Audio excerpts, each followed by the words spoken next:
Welcome to the Instagram stories for Tuesday, April 18th. I'm your host, Daniel Hill. On Mondays, we normally do Mosseri Monday, but there was a bunch of Instagram news, so we talked about that yesterday. So let's get into the questions today. First question, what is Instagram doing to prevent spam accounts? I'm going to say that I feel like they're not doing anything to prevent spam accounts. They don't care because they want to see more accounts on Instagram because that shows growth.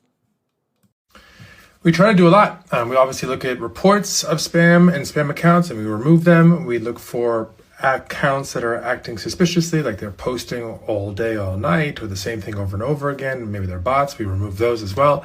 Now, spammers are really sophisticated and they get really good, really quickly at circumventing our defenses. And then we have to continue to iterate on those defenses. So we actually have a whole team dedicated just to removing spam.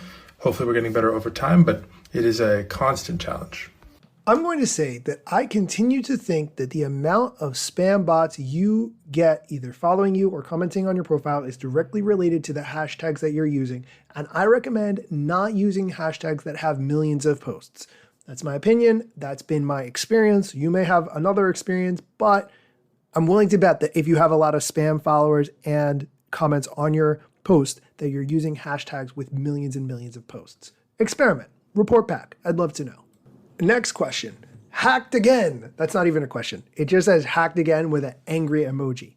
You already know what he's going to say, which is not, we have a customer support person that you can talk to who will help you get your account back. They don't say that. They don't say that.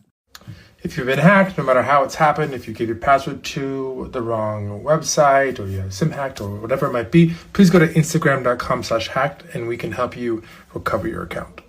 I mean, at least there's a website. That's better than what we had before. The next question. Why still no feature to see who unfollows so I can unfollow? This is a good question. I do know people who would either look through their Instagram followers regularly and notice who isn't following them anymore, which you have to have a small audience or really great memory to track that. Or alternatively, they would have an app that they would give permission to, I don't recommend, that would track this sort of thing. However, it's a dangerous game to do that, both psychologically and for your account, if you're going to use a third-party app to do that, which again, I don't recommend. Here's his answer. Because we want people to feel really comfortable on following people that they're no longer interested in. And if it was easy, super easy, to go figure out who had unfollowed you, then people might be hesitant to do it. And then you might be hesitant to do it as well. And I think we want you to be able to shape Instagram into what's best for you, and who you follow is a huge part of that. So we don't want to add any friction or any reasons to sort of pause on narrating or curating, I should say, your graph.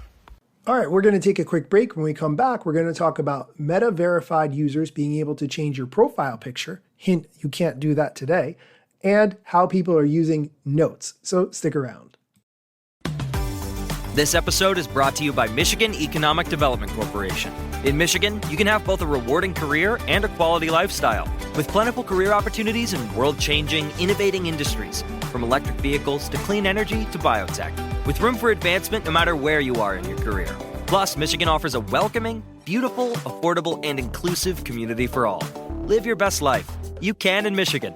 Visit themichiganlife.org. And we're back. Next question. Are you going to allow verified users to change their profile picture? I wasn't aware that verified users couldn't change their profile picture. I knew that you couldn't change your name. I mean, that makes sense. If your name has to match your driver's license or your other governmental ID, you shouldn't be able to change that because then it wouldn't match your governmental ID anymore.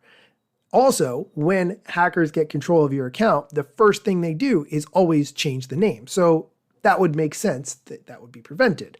Here's his answer. Yes, we're looking into this. So we don't actually allow you, if you're verified, to switch your profile picture or your name, because the whole point is to verify your identity, and we don't want you to be duping anybody. Clearly, there are cases, though, when we need to support that. Right now, the way to do that is to cancel your subscription, change it, and then renew it.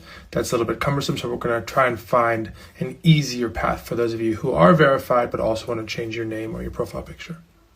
Wow, they better fix that soon. I cannot imagine that it would be a good scenario where people have to cancel a subscription to do something as simple as change their profile picture, which I'm guessing people do fairly frequently. I don't do it all the time, but I do it sometimes. And if people have to unsubscribe in order to do something basic, they might not hit that resubscribe. They might say, hey, let me try it for a month or two without subscribing. Maybe they forget and they never subscribe again. So I don't think that's a very good thing right now. Hopefully it gets fixed quickly. Next question. Why should I use subscriptions? I think that this question is coming from a creator who's saying, why should I offer subscriptions to my audience? As a creator, subscriptions aren't for everyone. Subscriptions are for creators who have usually some sort of expertise, and people are willing to pay for that expertise. That's usually how we see it work.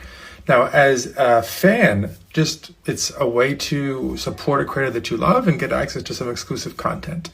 So we're seeing it grow. We're seeing the retention be really, really quite good, but it's not for all creators. It's for a subset of creators for whom they have a really passionate fan base who's willing to actually pay for some extra content. I'm not a fan of subscriptions overall, so I just can't really get excited about this concept.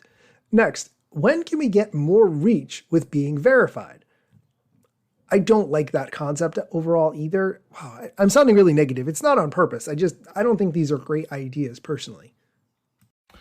We don't do anything to try and give accounts that have the verification badge more reach. Maybe they're more noticeable in certain contexts, so maybe that'll happen indirectly, but that's not the point. We want verification to verify who you are, your identity, and now with Meta Verified, it also gets you access to things like protection from impersonation and higher touch customer support. I should have given the context that when they first announced Meta Verified, it did include more reach, but that was subsequently removed from the offering. And the last question we're going to talk about today, what are people using notes for? I'm really hoping he says dashboard confessional lyrics, but I don't think he's going to say that. We're seeing people use notes for all sorts of things, just saying what they're up to, often saying where they are to their friends. We're seeing young people use it to sort of give a hint on who their crush is. It's been wild to see how quickly it's grown, particularly with teens. Out of all the people I follow, I only see one person using notes consistently now. I don't know. Maybe it's just peaked. That's going to do it for today's episode. Thank you so much for listening. I really appreciate even when you listen, and I tend to be kind of negative. Maybe it's just today. Maybe it's these ideas that are coming out. I felt more positive about yesterday's episode. So new ideas I think are still needed. Thanks so much for listening, and be sure to come back tomorrow for more TikTok, Instagram, or other tech and social media news. Instagram news got you covered, sometimes even TikTok. Relevant platforms in the metaverse ahead of the wave, without a break or a pit stop. Still waiting for Zuckerberg to give me the big job. Pause. Use trademarks and logos with Insta's permission, of course. If you like the show and gain some good info, maybe leave a review. It's a type of applause. Just drop me a message if you want to collab. If you've got some good content or you want to run ads, at Daniel Hill Media is where I am. TikTok, Facebook and Instagram.